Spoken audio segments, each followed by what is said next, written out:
Bonjour à tous, restez bénis. Donc je vais continuer la série de vidéos sur le sujet de comment on peut s'approcher de notre prochain, comment nous pouvons respecter notre prochain, parce que aimer notre prochain, c'est premièrement le respecter. Hein, c'est pas juste oui moi je t'aime, hein, et en fait on le respecte pas quoi. Non, respecter quelqu'un, c'est déjà une démonstration d'amour. Tout simplement. Donc il n'y a pas des milliards de façons d'aimer une personne. C'est déjà être honnête envers la personne, être correct, prendre, l'apprécier, apprécier une personne, c'est la respecter, c'est l'aimer, c'est prendre soin de la personne. Donc du coup, on va chercher trop loin des choses qui sont tellement simples, et c'est pour ça qu'on se complique la vie et qu'on est souvent à côté de la vérité par rapport à notre marche en Christ. Donc du coup, si vous avez pour habitude de ne pas respecter l'autre, ou bien vous avez l'habitude de vous embrouiller avec l'autre, c'est que d'un côté, vous n'êtes pas dans l'amour avec cette personne. Prenez le temps d'apprécier les gens. Il faut apprécier les gens. Toutes les personnes que vous rencontrez, toutes les personnes avec qui vous parlez, il faut les apprécier, tout simplement. Donc du coup, ce que je peux dire aussi, c'est que moi, je connais peu de gens qui savent m'apprécier. Je parle pas des personnes qui me respectent par rapport à ce que je fais dans la vidéo. C'est très bien. Merci pour ce respect que vous avez envers moi. Je le ressens. Ça me fait plaisir. Ça me fait plaisir. D'accord? Mais le plus souvent, on respecte aussi les gens qui nous apportent quelque chose. Donc quelqu'un qui t'apporte quelque chose, eh ben tu vas le respecter. C'est la logique, c'est l'instinct de survie qui est comme ça. Donc du coup, c'est un peu malhonnête et manipulatoire d'agir de cette manière-là. Ce que je peux vous dire, c'est que vous devez apprendre à apprécier toute personne, même les gens qui ne vous apportent rien du tout et qui ne peuvent rien vous apporter, parce que vous êtes plus élevé qu'eux au niveau financier, au niveau matériel. Vous êtes plus élevé qu'eux au niveau intellectuel, au niveau diplôme, au niveau position professionnelle, au niveau social. Vous êtes plus élevé qu'eux.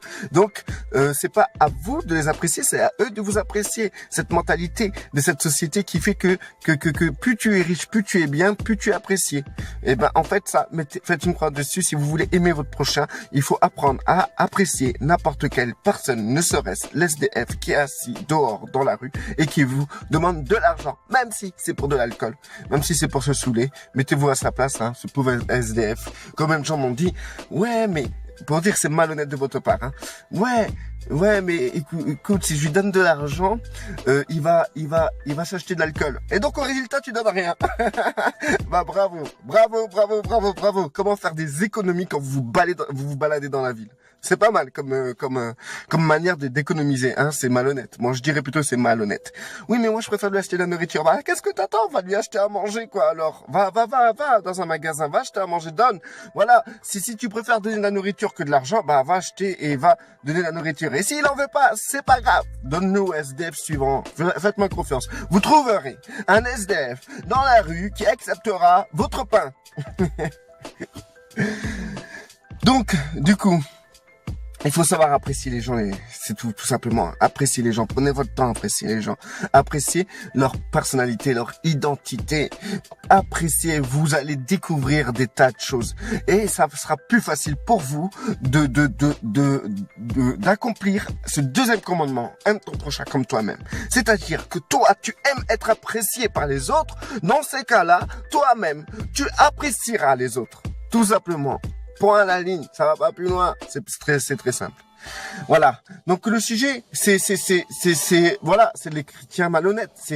Et puis nous-mêmes, nous sommes malhonnêtes. On est malhonnêtes au fond.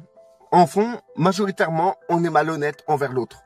C'est tout. Il faut être honnête envers les gens quand on va vers eux, quand on ouvre une conversation envers eux. Il faut être honnête.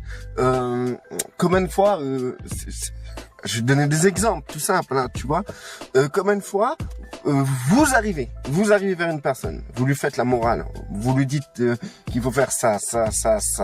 Il faut pratiquer la Bible comme ça, et que vous-même, vous n'arrivez pas à faire ce que vous obligez les autres à faire. C'est un peu ce que Christ disait par rapport aux pharisiens. Vous mettez sur les épaules un fardeau que vous-même, vous ne portez pas. Et ça, c'est tout le monde. Arrêtez de mentir. Dites pas non, non, non, non. À part si tu as changé. Si tu as changé et que tu respectes ton prochain et que tu as arrêté de faire ça, bah, je te crois. Mais, ou sinon, inconsciemment, on est tous comme ça. Moi, je fais attention dans mes vidéos de pas imposer aux autres ce que moi-même je ne porte pas. D'ailleurs, c'est simple. Je suis pas quelqu'un qui va te donner des règles, des lois, etc. Mais je vais plutôt exhorter les gens à être plus simples, parce que c'est quelque chose que moi-même j'arrive à apporter. Plus je suis simple, plus je me sens bien.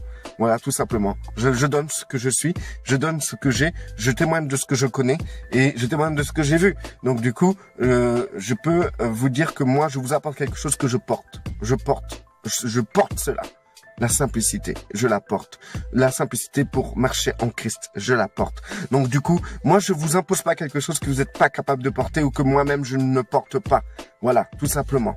Donc du coup, il y a tout plein d'exemples qui pourraient être donnés par rapport au fait qu'on est malhonnête envers notre prochain, notre approche envers le prochain.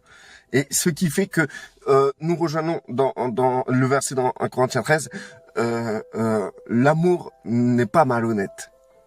L'amour n'est pas malhonnête. Quand on décide d'aimer quelqu'un, on va être sincère. Par exemple, envers vos enfants, déjà, envers nos enfants, envers les gens qui nous entourent, on arrive à être malhonnête. Pour vous dire, hein, les gens qu'on aime, on arrive à être malhonnête. Imaginez-vous le niveau, quoi. Le niveau, hein. Je sais pas. Quel exemple je pourrais donner? Combien de fois des parents disent des trucs à leur enfant, genre ouais, dis pas de gros mots à leur enfant, tu vois, c'est pas bien de dire des gros mots, et que les parents eux-mêmes, ils dans leur conversation, dans leur manière de parler, ils vont être vulgaires. Ou bien on va reprocher à notre enfant d'être méchant avec son frère. Et nous, on n'hésite pas à être méchant avec notre frère. On va dire à notre enfant, ouais, tu parles mieux envers les gens. Hein, on va lui taper une claque sur la main parce qu'il a mal parlé, ou bien on va le mettre au coin, ou bien on va le disputer devant tout le monde, on va l'humilier devant tout le monde, hein, comme quoi il faut qu'il respecte les gens, d'accord? Vous êtes d'accord avec moi, hein? Bah nous-mêmes, on arrive à ne pas respecter les gens, à avoir des problèmes avec les gens ou à mal parler avec les gens. Donc pour vous dire, ça c'est malhonnête. Et ça, c'est un comportement que nous avons chaque jour envers nos frères et sœurs en Christ, envers les gens qui nous entourent. Nous sommes malhonnêtes. Les gens, hein, on voit des gens, des personnes qui ne croient pas en Christ, qui n'ont pas l'occasion de croire en Christ, qui ne sont pas nés de nouveau, hein, on va leur dire qu'ils sont dans le péché, c'est pas bien, nanana, nanana, que nous-mêmes, hein, avant de connaître Christ, on était pire qu'eux. Ça, c'est malhonnête. Parce que si, dans le niveau où on est aujourd'hui, c'est grâce à Christ. C'est pas grâce à vous, hein. Vous avez rien fait pour ça, hein. Moi, je vous dis, vous avez rien fait. Vous avez rien fait. Non, tu n'as rien fait parce que tu es là aujourd'hui. Tu n'as absolument rien fait. C'est pas de ta volonté, car c'est Dieu qui donne le vouloir et le faire. Sans Christ, tu ne peux rien. C'est marqué dans la Bible tout ça. Donc tu n'as rien fait pour être ce que tu es aujourd'hui. Donc arrête de te comparer aux autres, pensant que tu es mieux que les autres. Car sans Christ, tu n'es rien et tu es pire que tous, parce que tu as fait du mal pire qu'eux qui n'ont pas Christ aujourd'hui. En Christ, tu arrives à faire plus de mal que eux qui n'ont pas Christ. C'est malhonnête de te croire supérieur à eux et de le montrer. Il y aurait tellement de choses à dire sur ça. Tellement de choses à dire. Mais voilà.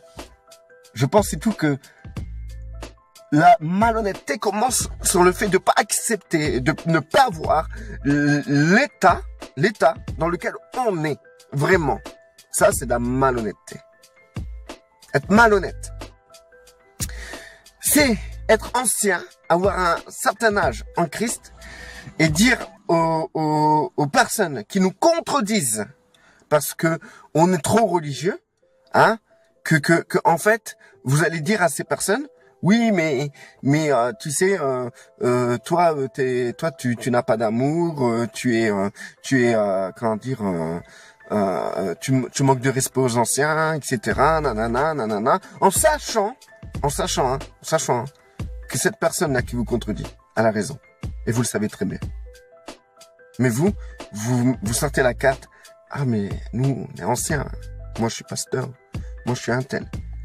Être malhonnête, c'est être pasteur. Et ne pas accepter que quelqu'un, une simple brebis, vienne vous faire la morale. Ça, c'est être malhonnête. Parce que vous êtes censé être à l'écoute.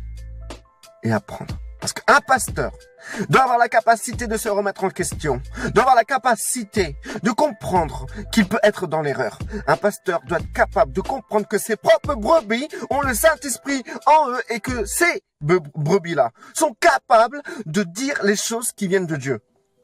Un vrai pasteur est conscient qu'il est face à des gens remplis d'esprit et que ces gens-là ont la capacité de parler au nom de Dieu. Un pasteur doit être à l'écoute, doit être le premier à comprendre ses brebis, doit être le premier à comprendre quand une brebis parle au nom de l'Éternel, doit être le premier à laisser ses brebis s'exprimer, doit être le premier à respecter ses brebis lorsqu'elles parlent. Parce que le pasteur lui-même prêche depuis des années que dans ses brebis, il y a le Saint-Esprit. Mais au lieu de ça, le pasteur n'écoute rien. Ça, c'est malhonnête. C'est malhonnête. On est malhonnête. On est malhonnête quand on fait la morale à nos frères. C'est ça, c'est de la malhonnêteté. Moi, je trouve les gens très malhonnêtes quand ils viennent faire la morale aux autres. Hein? Dans les Écritures. À un moment, il y a quelqu'un, il m'écrit. Il m'écrit un long pavé. Moi, je vous dis, je lis pas les pavés, surtout si c'est pour me reprendre. Pourquoi? Parce que si tu veux me reprendre en 2 phrases, c'est réglé. D'accord? Quand tu fais un gros pavé, c'est que pour moi, t'es un bon religieux, qui a des tas de principes et qui aime décortiquer toute chose. Moi, je suis pas un décortiqueur. Je mange pas des crevettes quand je lis vos messages. Moi, quand vous voulez parler avec moi, parlez simplement. Simplement. Arrêtez de m'agacer tout le temps avec vos versets. Parce que moi-même, je lis la Bible. Et j'ai une Bible entre les mains. Et je la lis tous les jours. Je prie le Seigneur. Je connais la Bible. Je connais les Écritures. Donc c'est pas la peine de me ramasser de tout le temps mâcher les versets pour me les cracher à la figure. Ça sert à rien. C'est malhonnête pour moi. D'ailleurs, cette personne qui m'a écrit, elle m'a dit comme ça. Elle a écrit ce pavé, mais vraiment quand je vous dis un pavé, c'est une copie double, c'est vraiment une copie double, c'est abusé quoi, abusé. Le gars il a que ça à faire quoi dans sa journée, il a rien d'autre à faire. Va sortir dehors et va apprécier les gens au lieu de m'écrire s'il te plaît. Ou sinon, si tu m'écris, tu me dis que des compliments. Non, je plaisante. Non. Ceux qui écrivent quand je dis un pavé, c'est pas quelqu'un qui écrit 10 lignes, ça 10 lignes, c'est lisable. En 3 minutes tu lis, mais quand il te faut 10 minutes dans ta journée pour comprendre ce qu'une personne essaye de t'écrire et il faut 20 minutes pour lire ce qu'elle t'écrit, ça fait 30 minutes dans ma journée quand même, faut pas abuser quoi. Oh, le temps, moi je rachète le temps, j'ai pas le temps de lire vos réprimandes comment dire qui me vaut rien du tout, qui pèsent rien dans la balance. Et le pire, ça doit être des personnes qui laisse tomber. Bref, cette personne, je lui ai répondu. En fait, à la fin, elle a dit moi-même, je t'ai dit tout cela par rapport aux Écritures et je suis certain que j'ai raison car je me suis appuyé sur les Écritures. Ok, toi t'es certain d'avoir raison parce que tu t'appuies sur les Écritures. Alors moi je lui ai répondu avec simplicité. Il y a des milliards de théologies, des millions de doctrines. Une seule Bible, à partir d'une seule Bible. Et des tas d'églises qui se déchirent ces théologies, ces doctrines autour de cette unique Bible. Et des assemblées qui s'opposent les unes aux autres, qui ne prêchent pas la même chose autour de cette même Bible.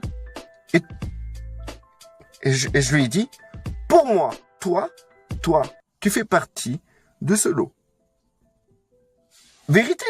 Comment il peut dire, lui, que oui, il a écrit les choses d'après les Écritures, donc il pense avoir raison. C'est-à-dire que moi, je prêche pas selon les Écritures. Donc, en gros, c'est ça, déjà.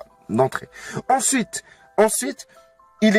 comment dire, ensuite, dans tout ce qu'il a écrit, pour moi, c'est ni plus ni moins un ramassis de théologie, qui est opposé, face à des millions de ramassis de théologie. Moi, j'ai pas envie de me noyer dans ça. Désolé, je ne sais pas nager dans la théologie. Je me noie, je prends la tasse et je peux mourir même dedans. Donc moi, je vais pas dedans. Désolé, j'ai pas mon maillot de bain doctrinal. Et d'ailleurs, c'est pas bien de se mettre au maillot de bain. Bon, bref, en gros, c'est malhonnête. Les gens sont malhonnêtes. Ils ont une approche malhonnête envers leur prochain. Très malhonnête. Il y a des gens, ils viennent même pas pour m'apprécier. Ils viennent pour me reprendre. Ils viennent pour me casser. Et ça, c'est malhonnête. C'est très malhonnête. Quand vous venez vers une personne avec dans la pensée de vouloir imposer quelque chose, c'est très malhonnête. Vous êtes malhonnête. Venez vers les gens. Venez vers moi pour apprécier. Venez m'apprécier. Venez apprécier les gens. Ça, c'est honnête. Venez apprécier les gens tels qu'elles sont, sans les changer. Ça, c'est honnête. Restez bénis et restez honnêtes. Bye bye. Moi, je vous apprécie. Tous, je vous apprécie. Bye. Même les méchants.